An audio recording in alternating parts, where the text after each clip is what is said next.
सच्चिदानंद सद्गुरु साईनाथ महाराज की जय। सद्गुरु भरद्वाज महाराज की जय। गुरुदेव दत्त। सद्गुरु श्री साईनाथ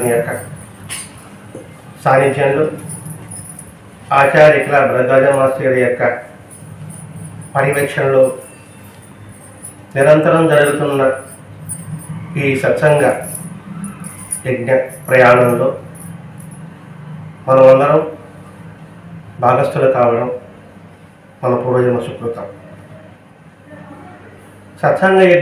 సత్సంగము ఒక యజ్ఞము. ఈ యజ్ఞంలో పాల్పంచుకోవడం మన పూర్వజన్మ సుకృతం అనుకున్నాం. ఎక్కడైనా యజ్ఞం చేశారనుకోండి, మనం దగ్గర లేకపోయినా ఆ పరిసరాల్లో దూరంగా జనం ఉంటారు, ఎక్కువగా ఉన్నప్పటికీ కూడా అందులో మనకి పుణ్యం వస్తుంది అని అంటారు. అంతేకాకుండా పుణ్యం అంటే ఏమిటి? ఆరోగ్యం ఉండే పుణ్యం. ఆ యజ్ఞంలో వచ్చే ధూపం అంటే పొగ, అది పీల్చడం వల్ల ఆరోగ్యంగా ఉంటాం. ఆరోగ్యమే మహాభాగ్యం. అందుకే వస్తాను అడుగు పెడతానే అమ్మగారితో ఆరోగ్యం మహాభాగ్యం చెప్పాడు. అలాగే ఈ సత్సంగంలో వచ్చే వాక్కు ద్వారా వచ్చే ఈ ప్రకంపనలు, అంటే మాట ద్వారా ప్రకంపనలు వస్తాయి. ఈ వాక్కు ద్వారా వచ్చే ప్రకంపనలు వినిపించుకోవడం ద్వారా, వినడం ద్వారా కాదు, వినిపించుకోవడం ద్వారా మనలో ఉన్న దుష్టమైన అని చెప్పండి, ప్రయోజనం లేనిదని చెప్పండి, అవన్నీ కూడా ఆవిరైపోతుంది. అందుకని మాస్టర్ దీన్ని సత్సంగ యజ్ఞంగా తెలియజేసేవారు. ఈ సత్సంగంలో ప్రతి ఒక్క విషయం కూడా ప్రధాన మహర్షి గారు ఎవరి సందేహాలు తగ్గట్టుగా వారికి సమాధానం దొరుకుతూ ఉంటుంది. సందేహాలు అడగడం అంటూ ఉండదు, ప్రజలు చెప్తూ ఉంటారు, వారి సమాధానం దొరుకుతూనే ఉంటుంది. మనకి గత కొన్ని సంవత్సరాలుగా అనేక మంది మహాత్ముల చరిత్రలు ఆ సత్సంగం చెప్పుకుంటూ వెతుకొచ్చాం. ఇప్పుడు కొంతకాలంగా మాస్టర్ గారి యొక్క మధుర స్మృతులు, మాస్టర్ గారి యొక్క జీవిత విధానము, మాస్టర్ గారు మహాత్ములకు ఎలా ముద్దుబిడ్డడు అయ్యారు, ఈ విషయాన్ని మనం కూలంకుషంగా వివరించుకోవడానికి మనం ప్రయత్నం చేస్తూ వస్తున్నాం. ఎందుకనంటే ఒక వ్యక్తి యొక్క గుణము అవి మనం వివరించి తెలుసుకోగలిగితే ఆ వ్యక్తి పట్ల మనకి అభిమానం అనండి, ప్రేమ అనండి, భక్తి అనండి కలగడానికి అవకాశం ఉంటుంది. అది ఉత్తమ గుణం అయితే మనకి ఉన్నతంగా దీని ఉపయోగపడుతుంది. అది ఉత్తమం కాకుండా ఉంటే మనం అధోగతి పాడడానికి అవకాశం ఉంటుంది. అందుకని ప్రతి ఒక్కటి గుణగుణాలను పరిశీలించి నువ్వు సావాసం చేస్తావో, సన్నిహితంగా ఉంటావో, అది మీ సంస్కారాన్ని బట్టి కూడా ఉంటుంది. ఇప్పుడు మనం మాస్టర్ గారి యొక్క స్మృతులు వివరించుకుంటూ వస్తున్నాం గత కొంతకాలంగా. ఈ సాయి మాస్టర్ స్మృతులు ఇది రెండవ భాగం. మొదటి భాగంలో కొంతమేరకు వివరించుకున్నాం. ఈ రెండవ భాగంలో మాస్టర్ గారి దగ్గర చదువుకున్నవాడు ఎక్కువ మంది, విద్యానగరే కాదు, అటు ఒంగోలులో శర్మ కాలేజీలో కావచ్చు, ఇటు హైదరాబాద్లో చదువుకున్న వాళ్ళు కావచ్చు, వాళ్ళకి ద్వారా మనకి మాస్టర్ గారి యొక్క నిజస్థితి మనకు అర్థమవుతుంది. వారి ద్వారా మాస్టర్ గారు మనకి ఏం సందేశం ఇస్తారనే విషయం మనకు అర్థమవుతుంది.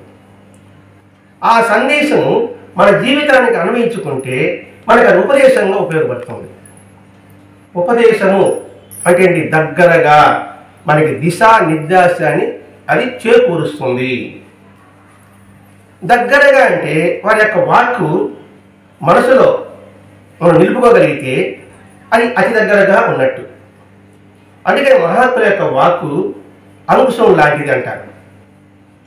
మహాత్ముల యొక్క వాక్కు అంకుశం లాంటిది అంటారు. అంకుశం అనే పదం వింటారు మీరు.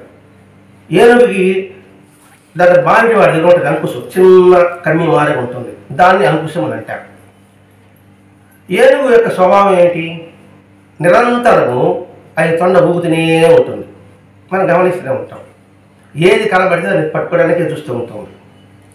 ఇప్పుడు స్త్రీలు పోతున్నారు అనుకోండి, తలలో పూలు తీసుకోవడానికి అది ప్రయత్నం చేస్తూనే ఉంటుంది. దానికి అలవాటు, ఎందుకంటే చంచలం కాబట్టి. అదేవిధంగా మన మనసు కూడా చంచలం. ఎప్పుడైతే ఎవరికైనా అనవసరంగా తీసుకుంటున్నప్పుడు ఆ మామిడివాడు ఏం చేస్తాడు, మనం గమనించుంటాం, దేవాలయాలు తిరుమలలో చూసుంటాం ఎక్కువగా. వెంటనే ఏం చేస్తాడు, కమ్మి ఇలా ఇలా అంటాడు అంతే. లేదా అది కాలు పైకెత్తి ముందుకు పోవడానికి ప్రయత్నం చేస్తుంది, కమ్మి ఎత్తి దాని ముందర పడేస్తాడు. దాని కూర్చోడు ఏం చేయడు, పడేస్తేనే ఎత్తిన కాలు, పైకెత్తిన కాలు అలాగే వెనకడిగి వస్తుంది. మనం గమనించుంటే మనకి తెలుస్తుంటుంది, మనం గమనించాం. ఆ తొండ మనం తల మీద పెట్టేదానికి దాని మీదే దృష్టి ఉంటుంది మనకి. అంటే ఆ అంకుశం చూస్తేనే అది వెనకడిగి వస్తుంది. కారణం ఏంటి, ఆ అంకుశం యొక్క నొప్పి దానికి తెలుస్తుంది. అంకుశం ఇక్కడ పొట్టలో కాళ్ళలో కూర్చున్నాడు, తల మీద కూస్తాడు. తల మీద కూస్తే మన సూర్ కదా దానికి తీవ్రమైన బాధ, దానికి ఆ బాధ అనుభవించి ఉంటుంది. ఆ అంశాలు చూస్తానే ఆ బాధ గుర్తొస్తుంది. కొద్దిసార్లు మనం పట్టుకోవడానికి ప్రయత్నం చేస్తున్నాం, ఆ అంశాలు చూస్తానే దానికి ఆ బాధ గుర్తొస్తుంది. అలాగే మన మనసు చంచలంగా అలాయలు ఊగుతున్నప్పుడు మహాత్ముల యొక్క వాక్కుగా మనం గుర్తు తెచ్చుకోగలిగితే అప్పుడు చాలా జాగ్రత్త వహించగలం. అందుకని మహాత్ముల యొక్క వాక్కు అంకుశం లాంటిది. అసిటి వర్గాలతో బంధించిన మనస్సు ఇది మనది. అందుకని వారి వాక్కు మనకి అంకుశం, అదే సందేశం, అదే ఆదేశం, అదే ఉపదేశంగా మనం వివరించుకున్నాం. మరి అది గుర్తుండాలంటే నిరంతరం మననం చేసుకోవాలి. అందుకే అంటారు మననమే మౌనము అని. శంకరాచార్య అమ్మాడు మననమే మౌనం. మౌనం అంటే మాట్లాడుకునడం కాదు, భగవత్ శక్తిని, భగవంతుడి యొక్క స్థితిని నిరంతరము మనసులో మననం చేసుకోవడమే మౌనం. అంటే ఈ విధంగా మనం కూడా మౌనంతో మనం పాటించగలము. రోజులో ఎంత మేరకంటే మన ఖాళీ సమయం అంతా మనం మౌనంగా ఉండగలం. అలా మౌనంగా ఉండకుండా, అలా మననం చేసుకోకుండా విన్నదంతా కూడా గాలికి వదిలేసి అనవసరంగా మాట్లాడుతున్నాం అనుకోండి, అనవసరమైన చెత్తనంతా మనలో వేసుకోవడమే కాకుండా అనవసరమైన పాపాలను కూడా మనం మూట కట్టుకుంటాం. ఎందుకంటే మహాత్ముడు చెప్పింది, వెంకటేశ్వర చెప్పింది అదే.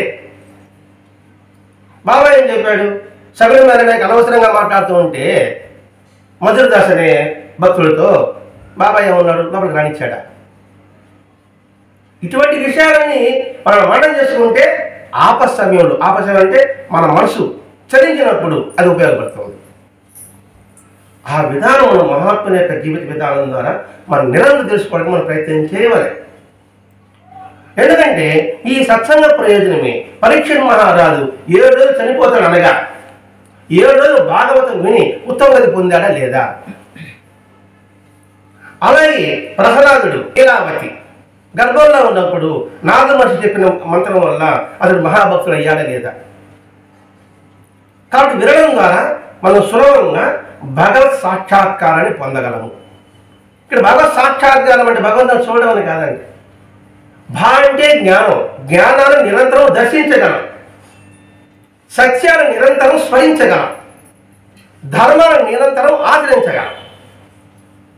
ఇన్ని విధానాల ప్రయోజనం ఉంది ఈ సత్సంగం యొక్క. అలాగే భరద్వాజ మహర్షి ఇచ్చిన సత్సంగం ద్వారా, లేదా ఎవరింటికి వచ్చినప్పుడు కానీ, లేదా ఇంకా దేవాలయం వచ్చినప్పుడు కానీ, లేదా తీర్థయాత్రలు వెళ్ళినప్పుడు కానీ ఒక్క క్షణం కూడా వృధా చేయకుండా సత్కాల చేసేవాడు, చేయమని చెప్పేవాడు. అటువంటి వాటి వల్ల మనకేమవుతుందంటే ఒక ధైర్యం కలుగుతుంది, ఆత్మధైర్యం కలుగుతుంది. ఆ ధైర్యం లేనప్పటికోండి ఎన్ని ఉన్నా కూడా నిష్ప్రయోజనం. అది మహాత్ములు ఇస్తారు, భగవంతుడు ఇచ్చాడు, కృష్ణుడు ఇచ్చాడు, రాముడు ఇచ్చాడు, జీసస్ ఇచ్చాడు, అందరూ ఇచ్చాడు. కానీ మనం ఎప్పుడు చూడలేదు. అటువంటిది భరద్వాజ మహర్షి గారు మన మానవులాగా ఉన్నాడు, మనలాగే గృహస్థుగా ఉన్నాడు, మనలాగే ఉద్యోగం చేశాడు, మనలాగే సంతానం ఉంది. ఆయన అపర సన్యాసిగా ఏం లేదు, అటువంటి అవసరం వేషం అంతా ఆయన వేయలేదు. మామూలుగా ఉంటూనే మహాత్ముడు మొదలుపెట్టాడు అయ్యాడంటే, బాబా పక్కన స్థానంలో కూర్చొని ఉన్నాడంటే అది ఎలా వీలవుతుందంటే సంకల్పం ఉంటే వీలవుతుంది. ఆ సంకల్పం కావాలంటే మనం మనోధైర్యం పెంచుకోగలగాలి. ఏమని? భగవంతుడు ఒకడు ఉన్నాడు, నన్ను కాపాడుతున్నాడు. ఆ ధైర్యం నన్ను కాపాడుతున్న ధైర్యం ఉందనుకోండి, ఎంతకు ముందుకైనా వెళ్ళగలం, ఎంతటి కష్టాలైనా భరించగలం, ఓర్చుకోగలం. భరించడం కన్నా కూడా ఓర్చుకోవడం. ఎలా? చిరునవ్వుతో. అందుకని ఆయన ధైర్య ప్రదాత. ఎవరైతే ఈ మనిషికి విఫలమైనప్పుడు ధైర్యాన్ని ఎవరికి ముందుకు వస్తాడో వాడు ధైర్య ప్రదాత. అటువంటి ధైర్య ప్రదాత మన భరద్వాజ మహర్షి గారు. అందులో పివి సుబ్బమ్మ గారని మాస్టర్ గారి స్టూడెంట్, ఒంగోలులో మాస్టర్ గారి స్టూడెంట్. ఆమె మనసు ఇంకా చాలా సున్నితమైన మనసు అని అన్నారు. అంటే చిన్నదానికి కూడా ఫీల్ అయిపోవడము, లేకపోతే ఆనందానికి పొంగిపోవడము, ఇట్లాంటి స్వభావం కలిగిన సుబ్బమ్మ గారు. మొట్టమొదట ఈ కాలేజీలో ఉన్నప్పుడు మాస్టర్ కాలేజ్ చేయాలి. ఫస్ట్ ఉద్యోగం చేసిన భరద్వాజ మాస్టర్ గారు ఒంగోలులో. అప్పుడు వయసు 19 సంవత్సరాలు. 19 సంవత్సరాల లెక్చరర్ అంటే ఎలా ఉంటాడు? సన్నగా పీలగా ఉంటారు, అంతే కదా. అయినప్పుడు వీళ్ళు ఈ సుబ్బమ్మ గారు ఇంకో స్నేహితురాలు దానిలో పోతూ మన కాలేజీకి కొత్త లెక్చర్ వచ్చారంట, ఇంగ్లీష్లో వచ్చారంట, ఆయన సన్నగా ఉంటాడంట, అని ఎట్లా ఉంటాడంటే కామెంట్ చేసుకుంటూ వస్తున్నారు. వీళ్ళు దాటుకునే భరద్వాజ మాస్టర్ గారు ఇంకొకరు ముందుకు వెళ్ళారు. వీళ్ళు చూడలేదు కాబట్టి పెద్దగా గమనించుకోలేదు. చూశారు, వెళ్ళిపోయారు. క్లాసులోకి వెళ్తానే మాస్టర్ గారు వెళ్ళాడు క్లాసులోకి. వెళుతున్న ఏంటంటే వీళ్ళందరూ పోయారు. ఈయన గురించి ఏదో మనం కామెంట్ చేసుకున్నామని, మరి ఆయన ఉన్నాడేమో, ఏమంటాడేమో అని బేరేమవుతున్నప్పుడు వెంటనే నా పేరు భరద్వాజ, నేను ఇంగ్లీష్ లెక్చరర్ని అని చెబుతూ నవ్వుతూ వాళ్ళ వైపు చూశాడు. మాస్టర్ తలసు ముందుకు పోయాడు. ఏం కామెంటో ఆయనకి తెలియలే. కానీ ఎవరైతే కామెంట్ చేశారో క్లాసులు అంటే 50-60 మందిలో ఉంటారు కదా సార్, అంతమందిలో అన్నవసాయి చూశాడు. వెంటనే బాబు దిగిన లోపల అనవసరంగా దీనివల్ల అడిగింది, అనవసరంగా ఎవరు గురించి మనం కామెంట్ చేయకూడదు. చేస్తే సర్వాంతర్యామైన భగవంతుడికి తెలుస్తుంది, ఆయన గమనిస్తున్నాడు అని ఈ ఒక్క వాటి గుర్తుపెట్టుకున్నాం అనుకోండి, మనం ఎవరి పట్ల అనవసరంగా కూడా కామెంట్ చేయము. అవసరం అంటే మనకేం అవసరం అండి? ఒకరి గురించి మన కామెంట్ అవసరం మనకి ఏమైనా ఉంటుందా? ఏముంటామో ఉపయోగం ఉంటుందా అని మనం ఇక్కడ గుర్తించాలండి. ఇప్పుడు మాస్టర్ ఆ వైపు చూశారంటే ఓహో జాగ్రత్త పడాలా. మనం చూసాం అనుకోండి, మనం ఏమో ఆయన చూస్తాడు. ఎవరు? భగవంతుడు. వారి వయసు ఏం కావచ్చు. మీరు రాముడు చూస్తాడు, కృష్ణుడు చూస్తాడు, లేదా ప్రభాత్ చూస్తాడు, రమణ చూస్తాడు, రామకృష్ణ చూస్తాడు. అనే అంకుశంగా మీకు పట్టిందనుకోండి, చాలా జాగ్రత్తగా మాట్లాడతాం. అందుకే జాగ్రత్త అనేది చాలా జాగ్రత్తగా మాట్లాడాలి. వినేది కూడా జాగ్రత్తగా వినాలి. అది మనకి పనికి వస్తుందా, పనికి రాదా? ఈ రెండు విధానం ఆలోచించుకున్నాం అనుకోండి, అదే సాధన అండి. సాధన అంటే జపమాల చెప్పుకోవడం కాదు, మనం సంస్కరించుకోవడమే సాధన. అలా అయిన తర్వాత మాస్టర్ గారు చెప్పే లెసన్స్, భారతంలో ఒక లెసన్ అంట, మహాభారతం అప్పట్లంతా ఉండేది. భాగవతంలో కూడా పాఠం ఉండే, ఇప్పుడు కనుమరుగైపోయింది అనుకోండి.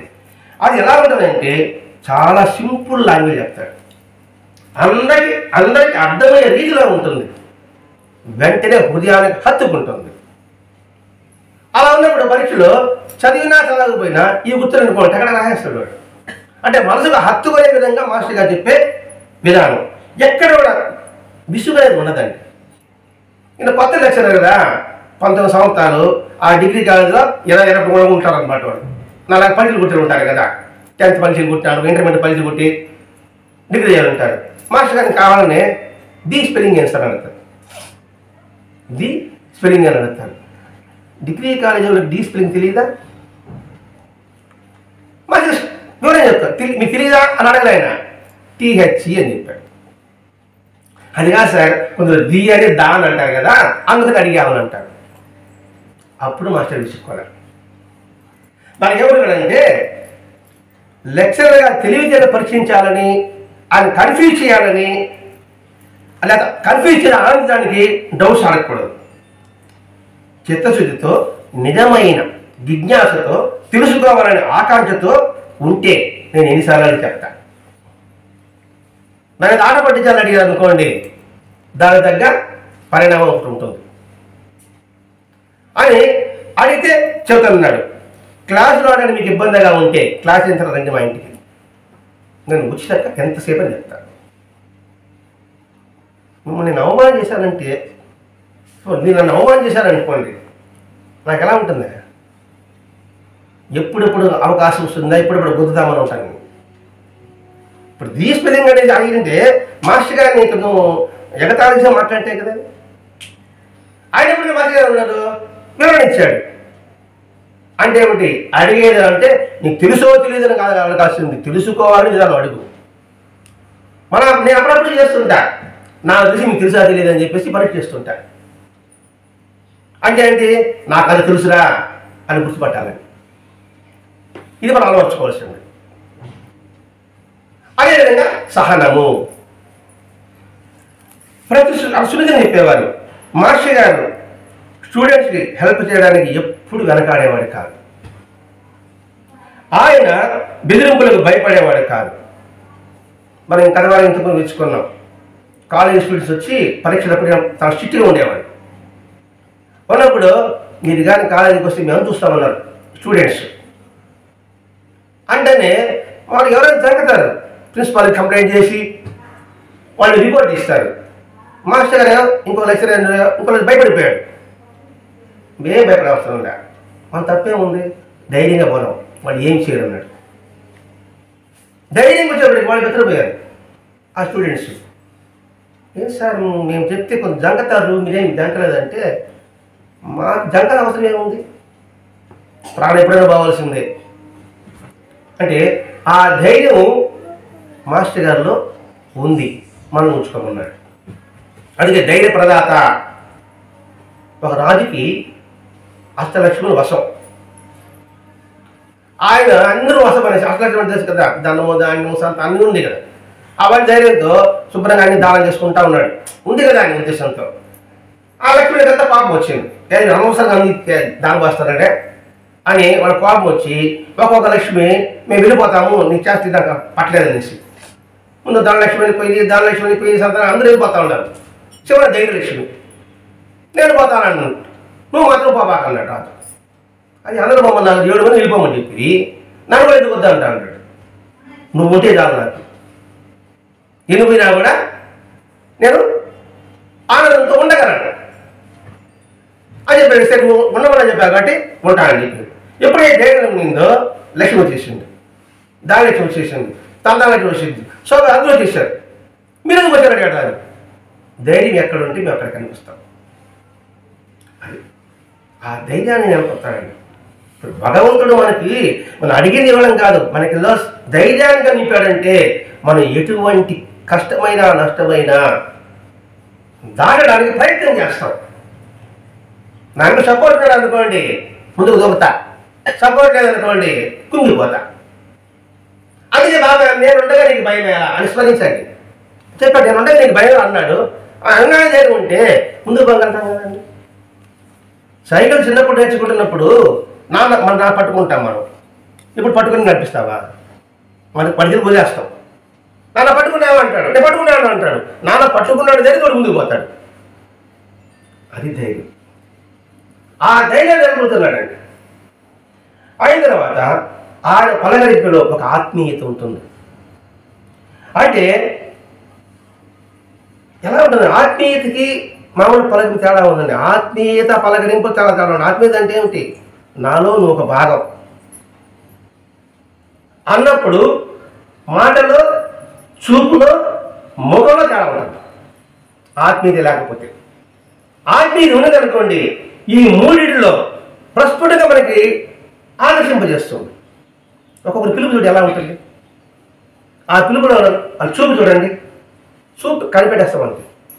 చూపు తెలిసిపోతుంది వాడు ఏ విధంగా చూస్తున్నాడు, ఏం పిలుస్తున్నాడా అనే విషయంతో. మన ప్రతి ఆత్మీయంగా పలకంపులో ఆయన కనబడేది. ఒకసారి ఏ కష్టం వచ్చినా బాబా చరిత్ర పారాయణ చేయండి. ఎందుకు బాబా చరిత్ర అంటున్నామంటే భారతము, భాగవతము, రామాయణము ఆ పుస్తకం చూస్తేనే ఓ అమ్మాయి దగ్గర పుస్తకం మనకు కనిపిస్తుంది. కాబట్టి మన సాయినాథ్ ఏముంది, వాటి యొక్క సారాంశమంతా సాయినాథ్ గ్రంథంలో ఉంది. ఎలా ఉంది అని అడగడం చేయొచ్చు. సాయినాథ్ గ్రంథం చదివి తర్వాత మనం భారతము, భాగవతం చూడకపోయినా ఆ సినిమాలు చూసినా అందులో శ్రీకృష్ణుడు ఏం చేశాడో, రాముడు ఏం చెప్పాడో అవన్నీ ఇప్పుడు మన సాయినాథంలో మనకి కనిపిస్తుంది. కాబట్టి ఇంతవరకే సాయినాథం గురించి వివరించుకుంటున్నాం. ఇంత అయిన తర్వాత మాస్టర్ గారు ప్రయాణం చేసేటప్పుడు అంటే షిరిడి మాస్టర్ గారు తీసుకుపోయాడు. చాలామంది మాస్టర్ షిరిడి యాత్ర పోయేవాడు, మామూలు బస్సులో పోయేవాడు. ఆయన స్పెషల్ సీట్ అని అట్లాంటిది మేము ఎక్కడ కూర్చున్నాడు. కానీ ఎక్కినప్పటి నుంచి సమయానికి తగ్గట్టుగా హారతి ఇవ్వడం, సత్సంగం చెప్పడం, అలా ఏమనుకోండి అనర్హమైన మాటలు, అనర్హమైన పాటలు అవి ఉండవు కదండి. అంటే బస్సు ప్రయాణం అంతా కాదండి, నిద్రపోయేటప్పుడు నిద్ర, మీరు టైంలో ఇలా సత్సంగం చెప్పుకుంటూ ఉండేది. అప్పుడు నేను అనుకునేది కాలేజీలో మాస్టర్ ఈయన అంటే ఈయనకి వివాహం అయిన తర్వాత కాలేజీలో ఎలా ఉన్నాడు, ఈయన ఎలా ఉన్నాడు అని వెళ్తే ఎస్టీడీకి సార్ దగ్గర ఉండే మాస్టర్ గారు. ఇప్పుడు కదా ఈ ఫోన్లు వచ్చేసాయి కాబట్టి ఎవరు అడగాల్సిన మనకు అవసరం లే, అక్కడ చూసి వెళ్ళిపోతున్నాం. అప్పుడేముంది ఏమి తెలియదు. అందుకే మాస్టర్ ఏ ప్రదేశం షిరిడీకి వెళ్తే అనుకోండి, ఇది ద్వారకామాయి, ద్వారకామాయిలో ఇంతకాలం బాబా ఉన్నాడు, ఇక్కడ వంట చేసేవాడు, ఇక్కడ దిని వేసేవాడు, ఇది చావడి, అలాగే గాంగాపూరు, నర్సోపవాడి, ప్రతి క్షేత్రంలో దగ్గరుండి ఒక బస్సు అంటే 40 మంది ఉంటారు, లేదా 2 బస్సులు అంటే 80 మంది ఉంటారు. 80 మందికి అందులో ఒకేసారి వస్తారనే, ఒకేసారి వస్తారా? వాడు కాఫీ తాను, వాడు టీ తాను పోతా ఉంటాడు. వాళ్ళు ఏమైతుందా మళ్ళీ మాస్టర్ గారు అంటే మళ్ళీ చూడుకు వచ్చేది, మళ్ళీ వాళ్ళకి అంత వివరం చెప్పేది. ఎంత ఓపిక కావాలి, అది ఒకటి. రెండవది, మనం ఏ పవిత్ర క్షేత్రంలోకి వెళ్ళినా ఆ పవిత్ర మహత్యాన్ని మనం నిరంతరం గుర్తు చేసుకో. అనవసరమైన కాలక్షేపాలతో వృధా చేయొద్దు. ఎందుకని నువ్వు ఇంత ఖర్చు పెట్టి అక్కడికి పోతున్నావు కదా, అక్కడ పోయిన తర్వాత మనం ఫలితం పొందాలని అవసరం ఉందా లేదా? అలా ఇక్కడ ఉండొచ్చు కదా. అది ఇక్కడ మాస్టర్ గారు వివరణ చేస్తున్నాడు. మాస్టర్ గారు దురుపతి దగ్గర నుండి చూపించాడండి షిరిడీలో. ఇప్పుడు అవకాశం లేదండి. అప్పుడు దురుపతి దగ్గర నుండి మాస్టర్ గారు నామం చెప్తూ, అప్పుడు ఇంత పెద్ద కిటికీలు కూడా ఉండేది కాదు, మామూలుగా మనం వేసేదానికి అవకాశం ఉండేది, పెద్ద పెద్ద రంధ్రాలు ఉండేవి. దగ్గర నుండి మాస్టర్ గారు దురుపతి చేయించేవాడు. అని చెప్పాడు, మనకు అవకాశం ఉంటే మసీదులో పడుకుందాం. మసీదులో పడుకునిచ్చేవారు. 1987, 88 వరకు కూడా ద్వారకామాయిలో పడుకునిచ్చేవారు. ద్వారకామాయిని చెమరిచ్చేవారు, ద్వారకామాయిని తుడిపించేవారు, బషీర్ మందిరాన్ని తుడిపించేవారు. 89 వరకు మాస్టర్ అక్కడ వద్దు, మనం ఇక్కడే మసీదులో పడుకుంటాం అని ఆ 40 మంది చేత పడుకుని. ఎందుకని? పాదస్పర్శతో నాడయాడిన పవిత్రమైన ప్రదేశం అది. మనకు ఆ పాద ధూళి దొరికితేనే మనకు ఎంతో అదృష్టంగా భావిస్తాం. అటు ఆ నాడయాడి ప్రదేశంలో మనం పడుకునే అవకాశం వస్తే ఎంతటి అదృష్టం. అక్కడ పువ్వు అక్కడ పడింది అనుకోండి, వీళ్ళందరూ అనుకుంటారు ఆ పువ్వు నాకు రావాలని. పువ్వే కదా పడుతుంది. అంటే అక్కడ పువ్వు పడిన పువ్వుకే అంత పవిత్రత ఉందంటే ఆ పువ్వు ఎంతసేపు ఉంటుంది? 5 నిమిషాలు పెట్టాం, 5 నిమిషాలు దాన్ని పవిత్ర చేసింది. లేదా నిమిషాలు పడిపోవచ్చు, లేదా 15 నిమిషాలు పడవచ్చు, లేదా అరగంటకి పడవచ్చు. అంటే ఆ 30 నిమిషాలకి, ఆ 15 నిమిషాలకి, ఆ 2 నిమిషాలకే దానికి పవిత్రత వచ్చిందంటే ఆ పువ్వుకి మరి నడియాడ ప్రదేశానికి ఎంత పవిత్రత రావాలి? అందుకని మాటలు గుర్తుపెట్టుకొని ద్వారకామాయిలో ప్రతి చెప్పేవాడు కూడా, మీరు ద్వారకామాయిలో పడుకోండి, ద్వారకామాయిని చెమ్మండి, వాళ్ళు సేవ చేస్తారంటే అడగండి, పలానా టైంకి రమ్మంటారు, అప్పుడు మంచి అయితే వాళ్ళు సేవ చేపిస్తారు. తర్వాత కాలంలో ఈ అవకాశం మీకు రాదు, మీరు సమాజం చూడాలని దర్శనం చేయమని చెప్పేవాడు. షిరిడీకి వెళ్ళి ఉంటారు మీరు, షిరిడీకి వెళ్ళినప్పుడు సమాజం చూడాలని ప్రదర్శన చేయమని చెప్పేవాడు. మళ్ళీ తిరిగి అవకాశం మీకు రాదు, పోయినప్పుడు అవకాశం వినియోగించుకోండి. అప్పుడు వినియోగించుకునే కూడా అంత అదృష్టం అవుతుంది. ఇప్పుడు సమాజ తాగాలంలో కూడా అంటే జనం పెరిగారు కాబట్టి ఇలా నిరంతరం మాస్టర్ గారు గాంగాపురికి వెళ్తే అక్కడ భిక్ష చేయమని చెప్పడం. ఇలా ప్రతి క్వశ్చన్లో కూడా మాస్టర్ గారు శ్రద్ధని మనకి తెలియజేసేవారు. కరువు రామిడి దగ్గరికి వెళ్ళారంట. ఈ టూర్ విషయం చెప్తున్నాను. మాస్టర్ గారితో ఈ ప్రయాణం సాగించారు ఈ సుబ్బమ్మ గారు.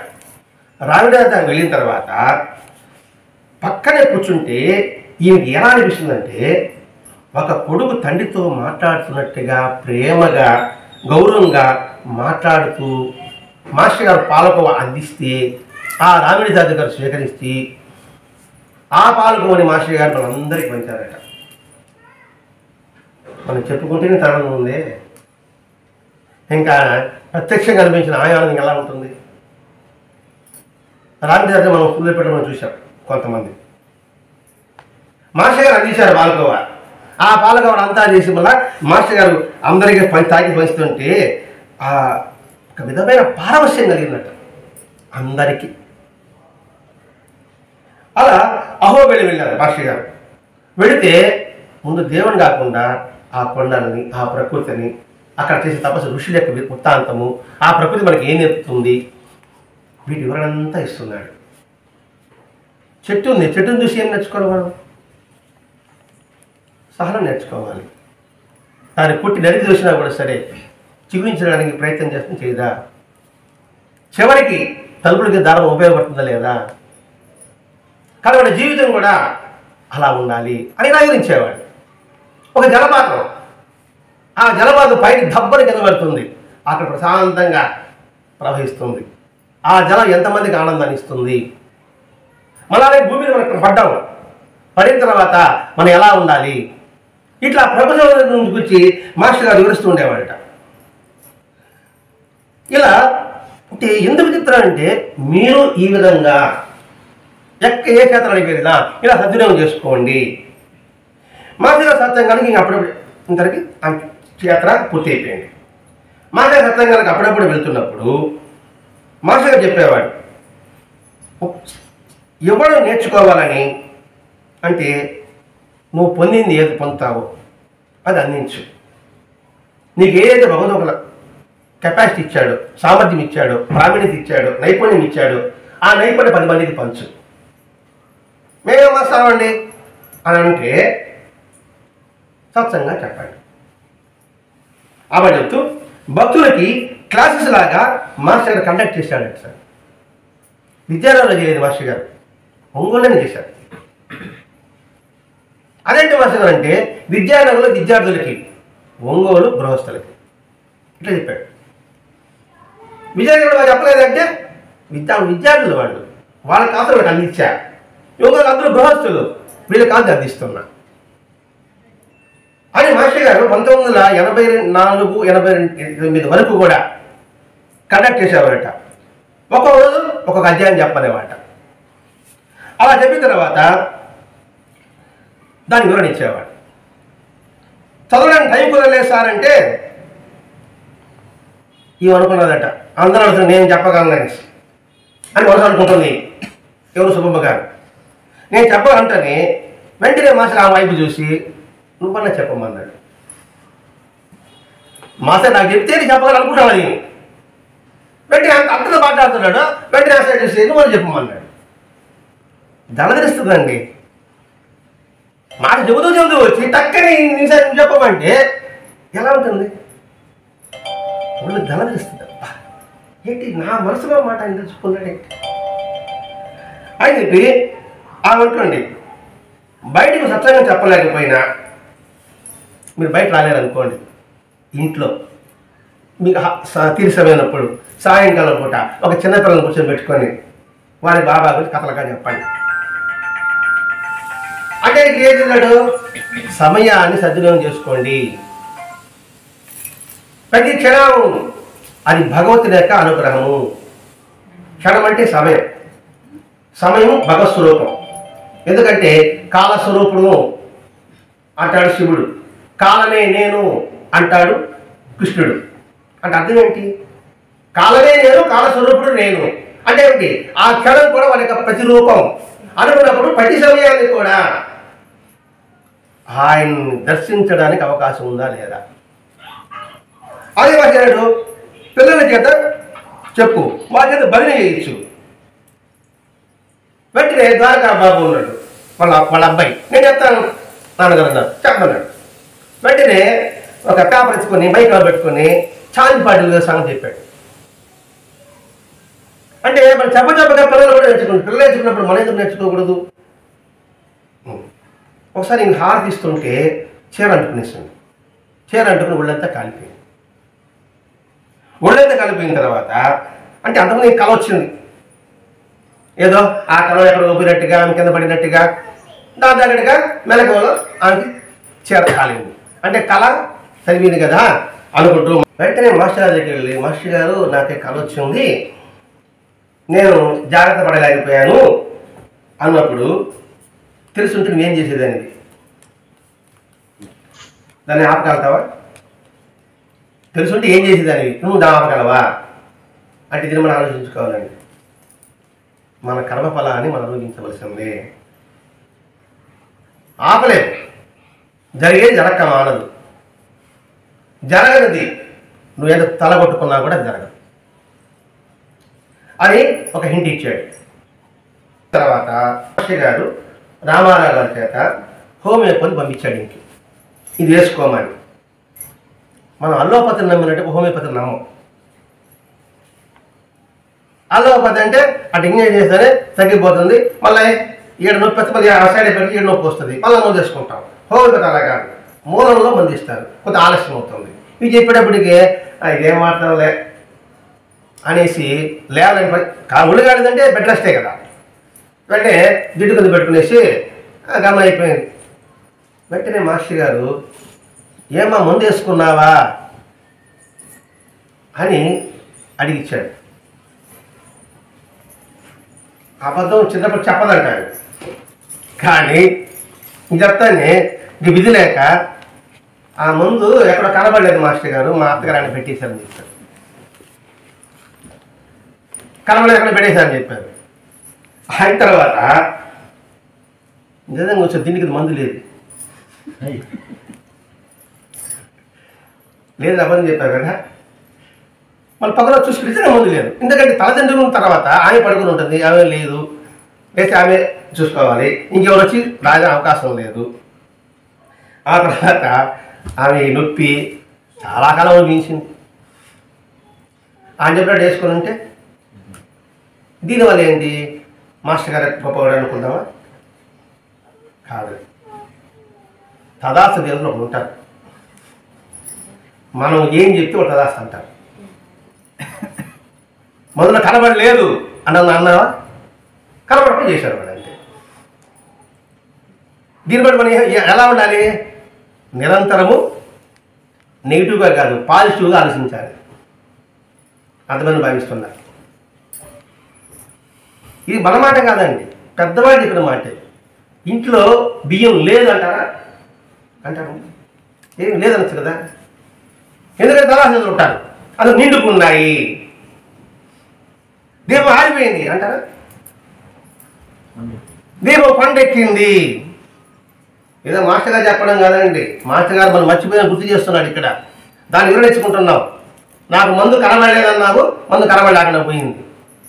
కాబట్టి మనం మాట్లాడే మాట ఎలా ఉండాలి? పాజిటివ్గానే ఉండాలి, నెగిటివ్గా ఉండకూడదు. నేను చేయలేను కాదు, చేయగలను, ఆ పదే ఉండాలి. ఇది మనం ఆలోచించుకోవాలి. అంటే ఒక్కొక్క బిట్టుకు ఒక్కొక్క సంఘటన ద్వారా మనం గ్రహించాల్సి ఉందండి. అందుకు దాన్ని వివరించుకుంటూ వస్తున్నాం. లేకపోతే ఓహో మాస్టర్ తెలుసుకున్నాడు, అసలు మాస్టర్ మాయం చేశాడు, ఎందుకంటే నా మాట వినలేదు కాబట్టి. ఇది తప్పుకుంటాడు రోజు నా మాట వినలేదు కాబట్టి మాస్టర్ దాన్ని మాయం చేశాడు, కాబట్టి మాస్టర్ గారు మాట వినాలా? అది కాదు, ఇది మనం నేర్చుకోవాల్సింది. ఆయన గొప్పవాడైతే మనకేం లాభం? ఆయన చదవలేదు మనకేం లాభం? మన వాటి వల్ల ఆ వాక్యంలో మనం ఏం పొందాము అది ఆలోచించుకోవాలి. వెంటనే మాస్టర్ పారాయణ చేయమని చెప్పాడు, ఎందుకంటే బెడ్లో ఉన్నారు కదా అన్నప్పుడు మాస్టర్ అంటున్నారు, ఈ టైంలో బాధతో కబుర్లతో వ్యర్థం చేసుకోకుండా ఆధ్యాత్మిక సాధనకు పారాయణ చేస్తే అది నీకు ఎంతో ఉపయోగము. బెడ్ మీద పడుకొని అమ్మ అబ్బా అయ్యా అంటే ఏమొస్తుంది? ఆమె కబుర్లు అది ఏమొస్తుంది? కాబట్టి నువ్వు పడుకొని చదువు, చదవడానికి వీలేదా? విను, ఎవరు చదవని చెప్పు, ఆ టైంలో సద్వినియోగం చేసుకో. నీకు ఆరోగ్యమైన తర్వాత నువ్వు చదవాలని టైం దొరకదు కాబోలు. ఇప్పుడు టైం లేదంటాం కదండి, చాలా తీరిక లేదంటాం. ఈ పదం మనం సహజంగా వాడేస్తున్నాం. ఏమమ్మా నేను పుస్తకం అంతా చదువుకోకూడదా, ఏమమ్మా దేవాలయం రాకూడదా, నాకు టైమే లేదండి. పొద్దున లేస్తా, సాయంత్రం గిరగర తిరుగుతూనే ఉంటానంటాం. మనకు అన్నీ చేతు పని లేకుండా అన్నీ కరెంట్తోనే ఉన్నాయి, అయినా మనకి తిరిగి లేదు అని మనం సహజంగా అనేస్తుంటున్నాం. అందుకే ఏదైనా చేయాలనుకుంటే పని జరుగుతుంది, చేయగలనుకుంటే సాగు జరుగుతుంది. చేయాలనుకుంటే పని, చేయకూడదు అనుకుంటే సాగు. అదే మాస్టర్ గారు ఈ టైం సద్వినియోగం చేసుకో, నువ్వు తప్పకుండా చేయగలవు. ఎందుకంటే తగ్గిన తర్వాత నీ పనులు ఒకటి పక్కన తరుగుకుంటూ వస్తుంటుంది. సప్తాహాలంటే కదా గురుచేత నియమంగా నువ్వు మామూలుగా చదవండి, నిత్య పారాయణ పెట్టుకోండి. ఉద్దేశం ఏంటంటే నువ్వు శ్రద్ధగా చదివాను కాదు, ఆ సమయంలో చెత్త లోపల పడదు, అనవసరంగా మాట్లాడము, అనవసరమైన కబుర్లు ఉండవు. ఇంకా మాట్లాడితే కరెంటు బిల్లు తగ్గుతుంది. ఎందుకంటే టీవీ పెట్టుకోం కదా, టీవీ పెట్టుకుని కరెంటు తగ్గినట్టే కదా, అది కూడా ఉపయోగమే కదా. అందుకని మామూలుగా నువ్వు చదవన్నాడు.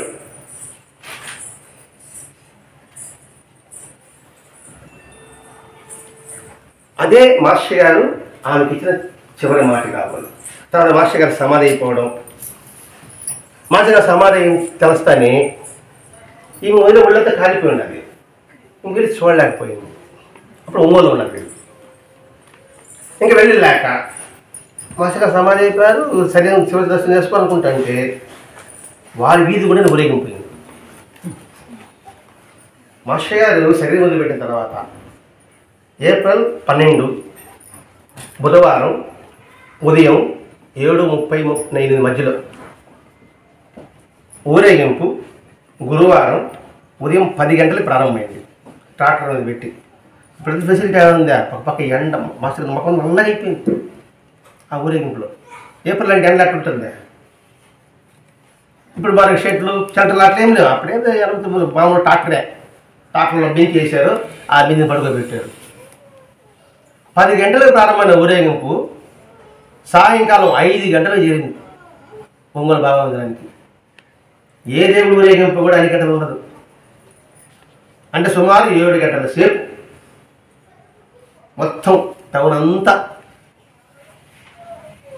అప్పుడు వాళ్ళు వీధిలో పోతా ఉంటే అప్పుడు బయట వచ్చి ఇదేనా చివరి హారతి తెప్పొచ్చి ఆమె హారతి ఇచ్చారట. వీళ్ళ నాన్నగారికి ఆరోగ్యం సరిగా లేదు. దాంతో వాడి పిన్ని గారు అంటే నాన్నగారికి ఈమెకి పిడతల్లి, ఆమెకు అనారోగ్యంగా ఉంటే ఈమె దగ్గరుండి సేవ చేశారట.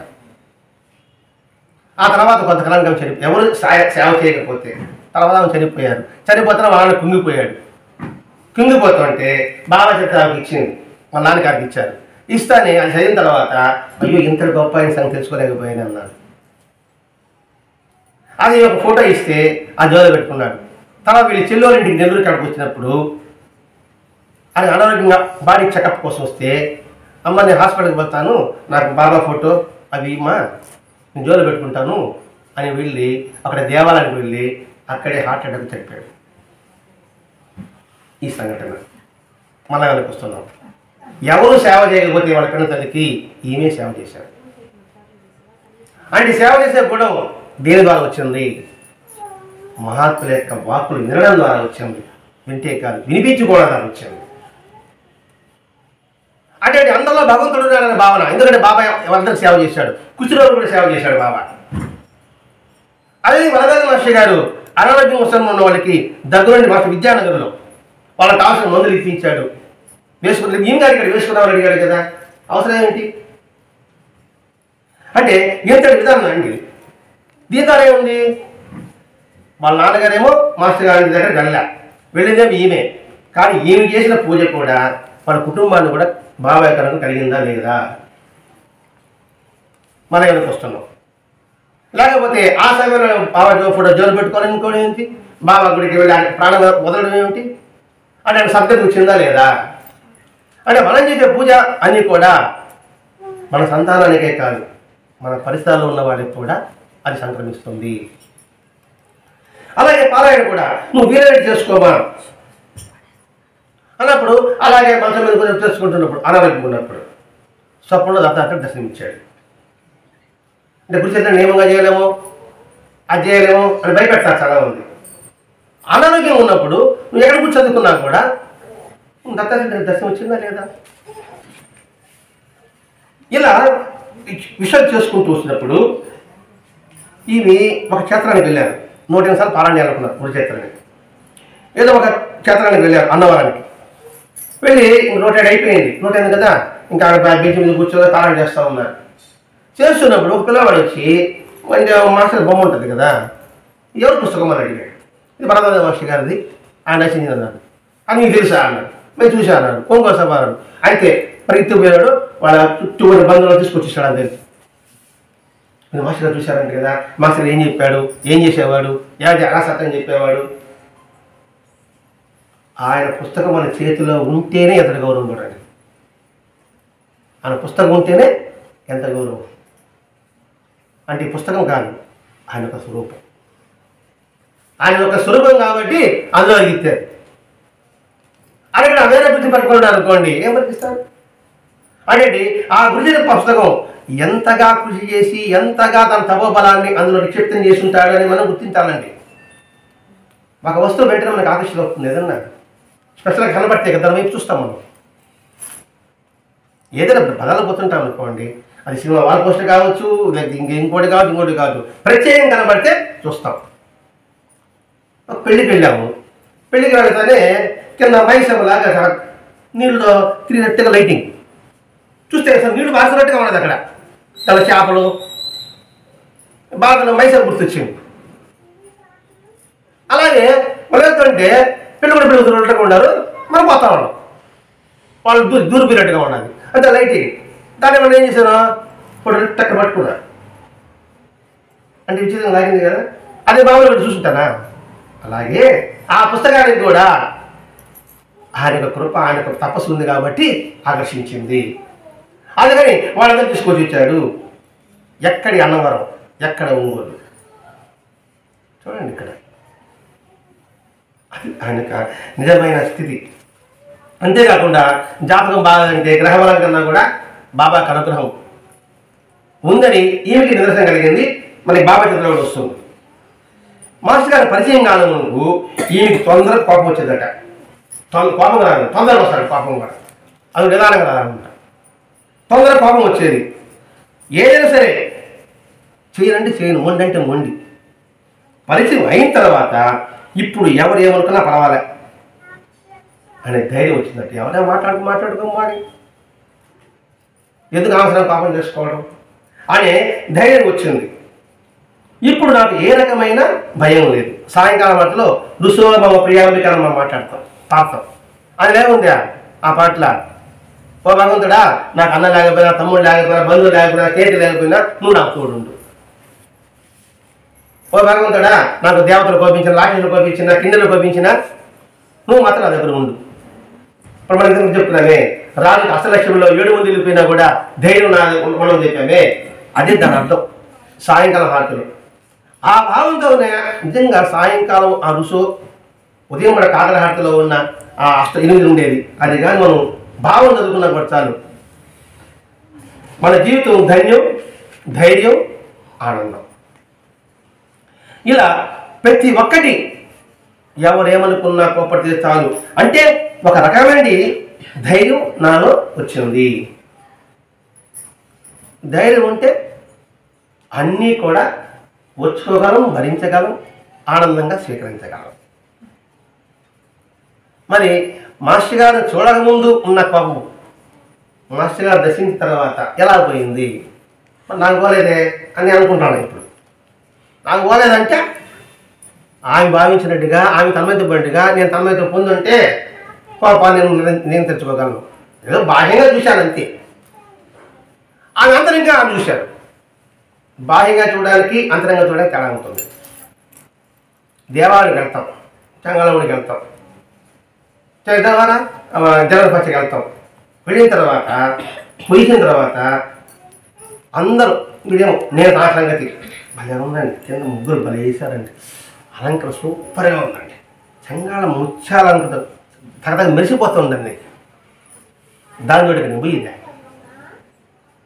దాని టీవీలో కూడా చూడొచ్చు కదా అలంకరణ కూడా. పోయింది దేని నేను అమ్మని దర్శనం చేసుకోవడం కోసంగా. అమ్మని ముఖం చూడలే, అమ్మ చిల్లు చూడలే, అమ్మ కళలో వచ్చిన కాంతిని చూడలే. మరి ఎందుకు బావడం ఇది అర్థమైన భావిస్తున్నా. నేను అర్థమైందా కాలేదు, ఇంకొకటి ఇస్తా, ఇబ్బంది ఏం లేదు. ఇప్పుడు మాస్టర్ గారిని చూడకముందు కోపం త్వరగా వచ్చేది, చూసిన తర్వాత కోపం తగ్గింది. అంటే మాస్టర్ గారు అంతరంగా దర్శించింది, నేను బాహ్యంగా చూశా కాబట్టి నా కోపం ఇలాగే ఉంది. మరి ఆమె తగిన కాబట్టి స్పెషల్ ఏం లేదు, అక్కడ చూసే దృష్టి ఉంది. అందుకే చూసే దృష్టిని బట్టే సృష్టి, నువ్వు ఎలా చూస్తావో అలాగే కనిపిస్తుంది. ఇది అర్థమవ్వాలంటే పచ్చగా ఉన్న వాడికి ఎలా కనబడుతుంది, లోకం పచ్చగా కనబడుతుంది. లేదా నేను కాగితం ఎర్రద్దాలు వేసుకున్నాను అనుకోండి, మీరందరూ ఎలా కనబడతారా, ఎర్రగా కనబడతారు. మీరు ఎర్రగా ఉండాలి, మీరా బ్లూ వేసుకుంటే బ్లూగా కనబడతారు. చూసే దృష్టి కూడా మార్చుకోమంటున్నాడు ఇక్కడ మాస్టర్ గారు. నువ్వు ఏ భగవంతుని దర్శించినా, ఏం చూసినా దృష్టికోణం, నువ్వు దేని చూడదలుచుకున్నావో దాన్ని దర్శించు. మనం దేవాలయం వెళ్తే చెంగాళం వెళ్తే ఆ చెంగాళం యొక్క కన్నులు, ఆ కన్నుల్లో కరుణ, ఆ ప్రేమ, ఆ చిరునవ్వుల ఆ మందహాసంలో మనం పలకరించిన ఆత్మీయత ఎంత అద్భుతంగా ఉంటుందండి. ఇంతవరకు చూడాల, ఇప్పుడు రేపటి నుంచి అది చూడాలి. నేను ఇప్పుడు అంటే బయట పడిన అలంకరణ చూసుకోకుండా నేరుగా దృష్టితో ఆ అమ్మనే సంరక్షించుకుంటూ లోపల అడుగు పెట్టాలని ఇప్పుడు నాకు బుద్ధి వచ్చింది. అందుకని ఇక్కడ ఆ విషయమన్నీ కూడా నాకు అవగతమైంది. చివరిగా చెప్పిన ఒక మాట, ఎలాంటి పరిస్థితుల్లో అయినా, ఎంతటి కష్టాల్లో అయినా నేను ధైర్యంగా ఉండగలుగుతున్నాను. ఇది కావాలి మనిషి. ఎలాంటి పరిస్థితులైనా, ఎలాంటి కష్టాలైనా నేను అధైర్యపడడం లేదు. అందుకే ధైర్య సాహసే ఏమంటారు, ఏమంటారా, ధైర్య సాహసే లక్ష్మి. లక్ష్మి అంటే బంగారు కదండి, ఆనందం. కాబట్టి ధైర్య సాహసమే లక్ష్మి. కాబట్టి పరిస్థితులు అయినా సరే, కష్టాలైనా సరే నేను ధైర్యంగా ఉండగలుగుతున్నా. ఎక్కువ సంతోషం వచ్చినా ఇది వలన ఉప్పింగిపోవడం లేదు. ఇది ఇంకా మంచిది. మన మెయిన్ ఇది శ్రద్ధ వచ్చిననుకోండి ఉప్పి తప్పిపోయిపోతా. ఇంకా నాకు కాకపోతే జరిగిందంటే ఇంకేమో డబ్బాలు కొట్టుకోవడమే. నేను నాకు అలా జరిగిందండి, ఇలా జరిగిందండి, ఇలా అనుభూతి కలిగిందండి, ఇంకెవరు కలగదండి. బాధ వచ్చినా కుంగిపోవడం లేదు. ఇది సహజంగా చేస్తూ ఉంటాడు వీడు. మామూలుగా జరగవలసి జరిగిపోతుందన్న ఒక విధమైనటువంటి సమత్వ భావం నాకు వచ్చేసింది. ఈ మూడండి మనం నేర్చుకోవచ్చు. ఈ శుభం గారి సంఘటన ద్వారా, ఆమె కలిగిన అనుభూతి ద్వారా ఎలాంటి కష్టాలైనా ధైర్యంగా ఉండడం, సంతోషం వచ్చినా ఏదో పొంగిపోకుండా. అది కూడా బీపీ రైజ్ అవుతుందండి. సంతోషం బీపీ రైజ్ అవుతుందా, ఎక్కువ సంతోషం వస్తే మీరు ఇక సంతోషపడినట్లా. సంతోషపడితే గుండె డబ్బు కొట్టుకుంటుంది అనమాట. నాకు బాధ వచ్చినా కూడా గుండె డబ్బు భయం లేదా ఇంకా డబ్బు కొట్టుకుంటుంది. కనీసం ఆరోగ్యంగా ఉండాలనుకుంటే కూడా మనం పొంగడం ఉంటే ముందు ఆరోగ్యం బాగుంటుంది, తర్వాత దేవుడి సంగతి తర్వాత చూద్దాం, సాక్షాత్కారం. మామూలుగా జరగవలసింది జరిగిపోతుంది అని ఒక విధమైనటువంటి సమత్వ భావం వచ్చింది. గొప్ప నిదర్శనం అండి. ప్రతి ఒక్కటి జరగమానదు. ఇప్పుడే మనం చెప్పుకున్నాం, దాన్ని ఎవరు మార్చలేరు. నాకు ఇది రాదు, రాకుండా ఎంతవరకు ప్రయత్నం చేసినా రాకుండా ఉండదు. నాకు కావాలనుకుంటా అనుకోండి, ఎంత ప్రయత్నం చేసినా ఆ పని జరగదు అని సమత్వ భావం నాలో వచ్చేసింది. అందుకని ఆయన ధైర్య ప్రదాత. ఆ ధైర్యాన్ని ఇచ్చాడు కాబట్టే కదా ఈమెలో కోపం నశించింది, ధైర్యం కలిగింది, సహనం పెరిగింది, సమత్వ భావం కలిగింది. మనం నేర్చుకోవాల్సింది ఒక్కొక్క సంఘటన ద్వారా మనం నేర్చుకోవాల్సింది ఇదే. ఇది ఈ సంఘటనే కదండి, రామాయణంలో కావచ్చు, భారతంలో కావచ్చు, పురాణంలో కావచ్చు, ఒక్కొక్క మహాత్ముడి చరిత్ర ద్వారా మనం ఏం గ్రహించగలిగామో అని సంగతి తెలుసుకోవాలి. ఇప్పుడు చెంగాళమ్మకి ఎందుకు తలుపులు చెట్టు అయిపోయింది అంటే ఏమిటి, నన్ను అందరూ దర్శించాలి కాదు, నేను అందరినీ చూడాలి. ఆమె దర్శించాలని కాదు తలుపులు ఇది అయిపోయింది, ఆమె అందరినీ చూడాలి. తల్లి బిడ్డల మీద ఇప్పుడు చూడాలంటుంది కదా, నాకే మీ తలుపులు పెట్టేది, నా బిడ్డలకు మీరు అడ్డం పెడుతున్నారే అని ఉద్దేశం అది. అంతేగాని ఆమె దర్శించాలి కాబట్టి తలుపులు తీసేది అనుకుంటుంటాను నేను ఇప్పటి వరకు. అది కాదు దాని అర్థం. ఆయన అందరూ చూడాలని తలుపుని చెట్టుగా చేసాము. నాకెవరు మేము బిడ్డలు మీరు అడ్డం పెడతారు ఆ విషయం. అందుకే ఊరేగింపులు కూడా అందుకే వస్తుందండి. దేవుడు ఊరేగిస్తాడు కదండి. ఎందుకు ఊరేగించేది? గుడికి పోను సోమరుడు 4 ఉంటారు కదా, గుడికి పోను పోయే వాళ్ళనే ఇది పని పడ్డదంట, పడుకుని ఉంటారు కదా బాల్కనీలా. ఆ ఊరేగింపు సరే డబ్బడమనక రికార్డ్ డ్యాన్స్ కనబడుతుంది నాకు. వెంటనే రికార్డ్ డ్యాన్స్ చూస్తానే అక్కడ అమ్మని ఉందా, అమ్మని చూస్తే మీద పడుతుంది. మనం చూడడం కోసమే అలా ఊరేగింపు బయలుదేరుతుంది. సోమరుదులు మళ్ళీ ఉంటారా, వాళ్ళు లేకపోయినా మన బిడ్డ కదా, వాళ్ళు లేకపోతే మనమన్నా చూస్తాంరా. అందుకు ఊరేగింపు వచ్చింది. అంతేగాని ఇది ప్రదర్శన అనుకుంటా మనం వీళ్ళు బ్రహ్మ చేస్తున్నారు వీళ్ళ డమ్మాల కోసం అనేసి అంత వాస్తవం మాత్రం ఇది. ఈ సత్యాన్ని తెలిపిన వాడే భరద్వాజ మాస్టర్ గారు అండి. ఈయన కలెక్టర్ ఉద్యోగం వదులుకొని ఒక ప్రొఫెసర్గా, ఇంగ్లీష్ ప్రొఫెసర్గా కోటావాక విద్యానగర్ ప్రొఫెసర్గా చేరి సామాన్య జీవితం గడిపి, నిరాడంబరంగా జీవితం గడిపి మహాత్ముడయ్యాడు. అంటే మానవుడు మహనీయుడు అవడానికి, మహాత్ముడు అవడానికి, పరమాత్ముడు అవడానికి అవకాశం ఉంది. దానికి కావాల్సింది ఏంటి? లక్ష్య సిద్ధి, పట్టుదల, అంకిత భావం, ధైర్యం, కృషి. కృషి ఉంటే మనుషులు ఋషులవుతారు అన్నాడు కదండి మహాకవి. అవ్వాలని ఉంది, కృషి మాత్రం ఉంది. ఇంకెన్ని జన్మలు కానీ ఇంతే. అందుకని మాస్టర్ గారు మనకి సత్సంగం ద్వారా సంకల్పం పెట్టుకోండి, ఈ జన్మకు కాకుండా ఇంకో జన్మకైనా మనం భగవత్ సన్నిధిలో చేరగలం, భగవత్ సన్నిధి జ్ఞాన సన్నిధిలో చేరగలం. ప్రయత్నం మాత్రం ఆపవద్దు అని విధానం తెలపడమే భరద్వాజ మాస్టర్ యొక్క ఉద్దేశం అండి. భరద్వాజ మాస్టర్ చెప్పడానికి ఉద్దేశం ఏంటంటమ్మా, మనం 2024 ఫిబ్రవరి 7 మాస్టర్ గారి సమ్మేళనం జరుపుకోబోతున్నాం. 25వ సమ్మేళనం. అంటే ప్రతి సంవత్సరం ఒక్కొక్క ఊరిలో చేసేవారు. ప్రతి సంవత్సరం ఫిబ్రవరి 8-9. ఎందుకంటే భరద్వాజ మాస్టర్ గారు మొట్టమొదటిగా శ్రీలోకి వెళ్ళిన పవిత్రమైన రోజు. అక్కడే ఆయన నాస్తికుడిగా ఉన్నవాడు ఆస్తికుడిగా మారాడు.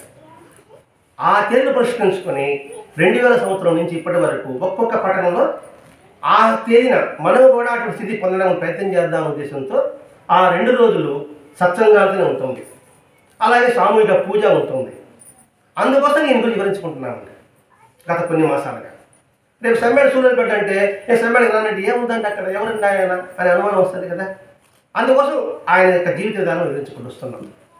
ఈ విధానాన్ని ఇలా ఇంటింటా మాస్టర్ గారు నెలకొల్పి మీకు తెలుసుకున్న సత్యాన్ని 10 మందికి అందించి ఆనందాన్ని పంచి ఆనందాన్ని పొందడం దీని యొక్క ఉద్దేశం.